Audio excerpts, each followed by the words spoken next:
I think particularly a vision. In other words, where do we want our town to go to from here? We're in quite a good position at the moment.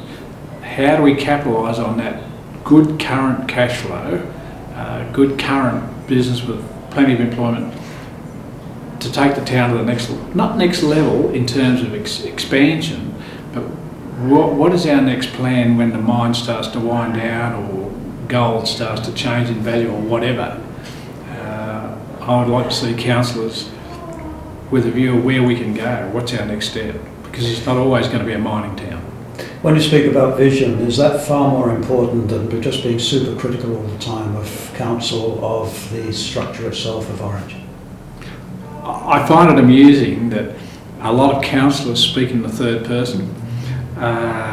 You will often get comments like, from a councillor, the council should do this or the council should do that. Well, it always seems to be a bit strange to me that if you're a councillor, why do you talk about it in the third person? You're there, you're the one that should be able to influence decisions and directions. I think if there's criticism, if I've got a criticism of a councillor or of a council, a decision, you won't hear about it. I'll sort it out myself one-on-one with a councillor. I think it's wrong to criticise the institution you've been voted to, and the public expects quite rightly that you're in a position where you can influence it on their behalf. Do you think we need new blood from the community now?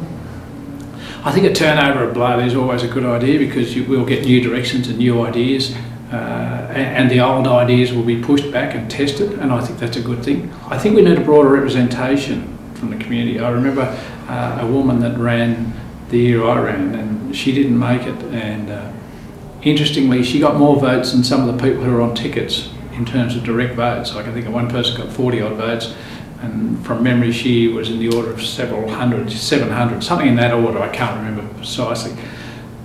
But I felt that she represented a part of the community that wasn't represented around that table, and I think that should be encouraged. So you don't go for this, you would like to see this ticketing process ended? I'm against ticketing for a number of reasons. It is actually only a methodology to get above the line, so that, you know, if I can get 3 or 4 people to stand with me, that gets me above the line as a vote. And I think the danger in that is that it promotes laziness on the part of a voter, because it means I only have to tick one and walk out. I don't have to think about it. And quite often the names on that ticket, they may know one name but not the other 3 or 4. And we're all mortal. The one you might vote for might fall off the perch or move to Adelaide or whatever. It's a dangerous way to go. I would rather that we had 12 individuals selected on their merit for a particular reason, rather than people dragged in over the line just really to support a voting system. I don't believe at local politics level that major persuasions or political parties should have a role to play anyway. There's enough of that now, and I don't think that local council should necessarily be used to promote someone's political career. Yeah, I'm against the ticketing thing. I'm also against, because it leads into what is currently up for debate, that is the popularly elected mayor, which to me this whole thing is moving gradually towards an American style of voting. And if you go down that path, you finish up with he who's got the deepest pockets wins, and I think that's dangerous. What will you be offering as a candidate in September? A couple of things that I want to focus on clearly is, as I mentioned earlier, is where do we go after the mining boom? We don't know how long it'll last. I mean, I keep hearing 30 years, 50 years, and that's fine. What do we need to be developing this town as? An IT specialist town?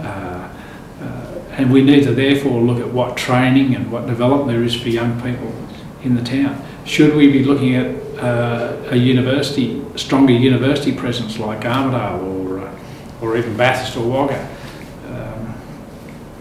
I just think we need that sort. We need to think outside a mine with a big cash flow at the moment, because what's going to happen in 30 years' time? What do you think are going to be the major issues in the campaign? I think probably I can see that it will probably split two ways, and I see some people are going to go back to basics, look after the roads, stick to your knitting, that sort of thinking, which is nice and safe. Means you don't have to work all that hard. And the other one saying, well, where do we go next? People get criticised quite often on this council for things like the swimming pool, some of the bigger projects, and I think a lot of that criticism actually revolves around egos. They don't want to see some sort of edifice that belongs or is allocated to a particular mayor or a particular councillor, and I think that's childish. What about things like the Macquarie River pipeline? I don't think that's showground. Did you think that they're going to be? Look, I think the Macquarie River pipeline will get a fair bit of press.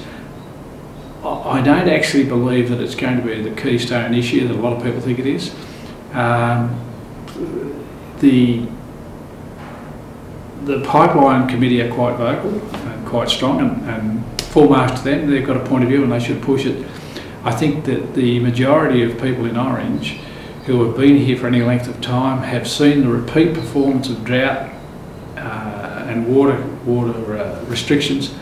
And I know that last time when the water got really close, we at council in closed room were talking about what businesses will this affect and will this be shutting down. If we'd gone to level 6 restrictions, we were actually talking about some businesses being shut. It's quite a severe thing. And I think a lot of people that have lived here for a while have seen this repeat performance of councils. We need to do something, then it rains. No, we don't need to do anything. Why waste the money? Then you go along for another 7 or 8 years and all of a sudden we're in drought and it's back on the agenda. The pipeline is an issue I wouldn't walk away from. I would be quite happy to die in the ditch on that one. But you don't think it'll be a deciding issue? I think it'll get a lot of press. I don't necessarily think it'll be a deciding issue. Have you got optimism for the future?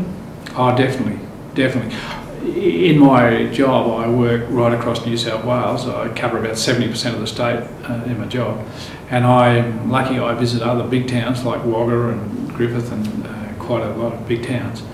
Our town is in a very good position. You often get said that the roads are no good, but I travel everywhere and the roads are bad anywhere where we've had some big rain, right? So our town is not falling apart. I work in Bathurst a lot. I think our town and Bathurst are probably on par, doing quite well. I think Dubbo is coming away well at the moment too. No, I'm very optimistic about the future.